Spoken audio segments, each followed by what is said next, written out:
Come with me, and you'll be in a world of pure imagination. Again.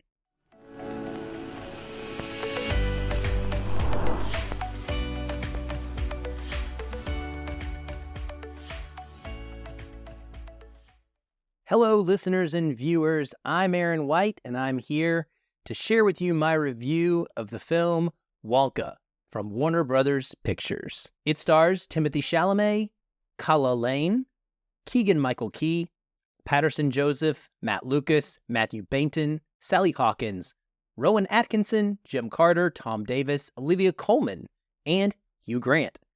It is directed by Paul King and written by King and Simon Farnaby, based on the 1964 novel Charlie and the Chocolate Factory by Roald Dahl. Cinematography is by Chung Hoon Chung.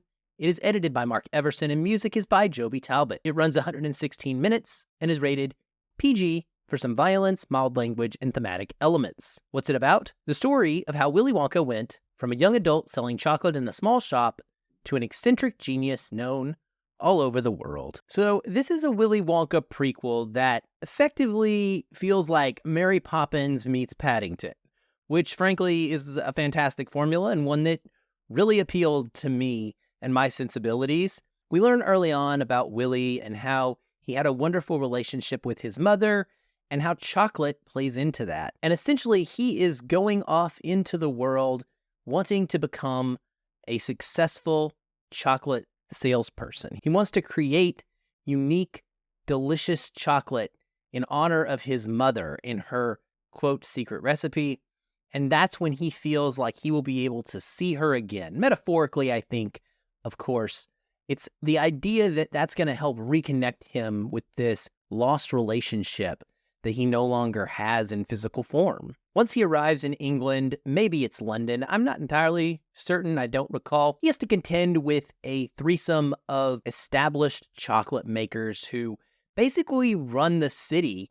They, in fact, bribe and pay off in chocolate and candy local officials, such as a police chief, played hilariously by Keegan-Michael. He really does steal the show in the laughs department, pretty much non-stop gut-busting lines and visual gags. And then also Mr. Bean himself, Rowan Atkinson, who is playing a corrupt priest for the community. One of these members of the chocolate cartel is none other than Mr. Slugworth as well. So we get some backstory on that, and helps to give some context to the events of the original film Willy Wonka and the Chocolate Factory. Wonka finds himself in a precarious position when he stays at an inn run by a conniving Olivia Colman, and ends up having to team up with a collection of other people who are in the same position as he is, one of which is an orphan girl named Noodle,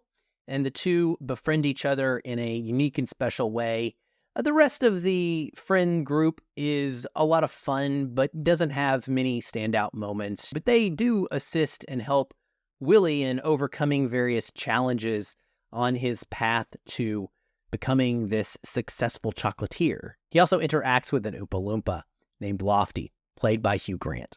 And I gotta tell you, it's nowhere near as cringe as it was in the trailer that we saw for this movie. I was very reluctant when I saw it. I was a little nervous, but luckily this movie is not filled with tons of Oompa Loompas. It's really mostly just a few scenes with Willy interacting with Lofty, and they're phenomenal. Hugh Grant, he steals the show in one of the Paddington films as well, and he does it here also. He is just too funny, both with his comedic timing and line delivery, and also his dancing. You're going to love it. Everybody in the theater was cracking up. It was a great inclusion. It just totally works. So there's no need to worry about this anymore, I don't think. There's a little bit of backstory as to why Lofty is there, and it makes sense, I guess. It's a cute relationship that forms. I liked it a lot. One thing that they wisely do in this prequel is leave the magic alive. So Willy, when we meet him, has a case full of fascinating materials and interesting things from around the world. And he, of course, is making unique and special chocolates that do things like let people float up into the air. But we never get backstory on why these special bees or liquids that he has become able to procure actually allow him to make chocolate that does the things that it does. And I like that. This is a fantasy story, and we need to believe in that. It's all about imagination and dreaming. So if they tried to get too specific and detailed in showing us exactly how Willy does what he does, it wouldn't be nearly as magical. And so I'm appreciative of that. Chalamet taking over here for Gene Wilder, and I guess Johnny Depp, if you want to count that one, I don't, is serviceable. He's actually pretty good as the titular character.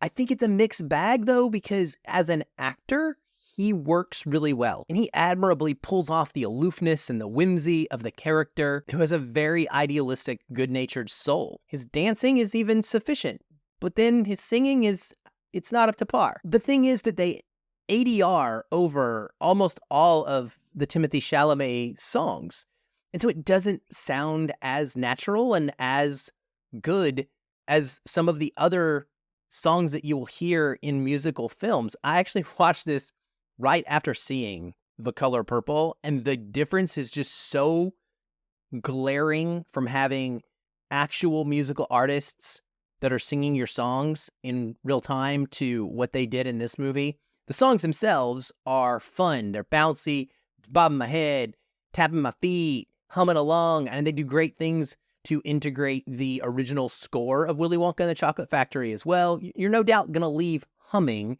some of those tunes, but Chalamet's singing, it just isn't that good. He doesn't have a very good vocal range, and there's no distinctive quality to his voice whatsoever. So that's a little bit of a detriment. Visually, this is a dream. It looks incredible, as all of Paul King's films typically do, and it makes you hungry for chocolate and reignites that dreamer quality in all of us just a little bit. There are plenty of silly things and gags in the film, some of which work better than others, and there's also a little bit of a darker tone to this. There's a couple of attempted murders, which I don't know how well they fit with the fun PG structure of this movie, but all in all, it's such a delightful prequel, and it doesn't negatively alter my feelings about the Gene Wilder version whatsoever. In fact, I think that they work really well as companion pieces, and I was inspired to immediately want to come home and revisit Willy Wonka and the Chocolate Factory and kind of imagine for myself what took place between the events of Wonka, where we leave off with Timothee Chalamet's version, and when we get to the start of the Gene Wilder version that we all love and adore. P.S. Last bit of advice, do not get up right away and leave your seat. You definitely are going to want to sit through the credits of this one. I promise you, it'll be worth it. Wonka will be available in theaters on December 15th and is a perfect Christmas family movie for you to take your family to during the holiday season. Highly, highly recommend. That's it for me in this episode. I hope you're enjoying these reviews. Please feel free to engage in the comments. I love that. I love chatting with you. And if you're listening to this on a podcast app, please rate and review us there. Please like, subscribe, wherever you're at, and share this with your friends, family, and other movie lovers. I'll be back soon, of course, with another review. Until then, keep watching and keep feeling film.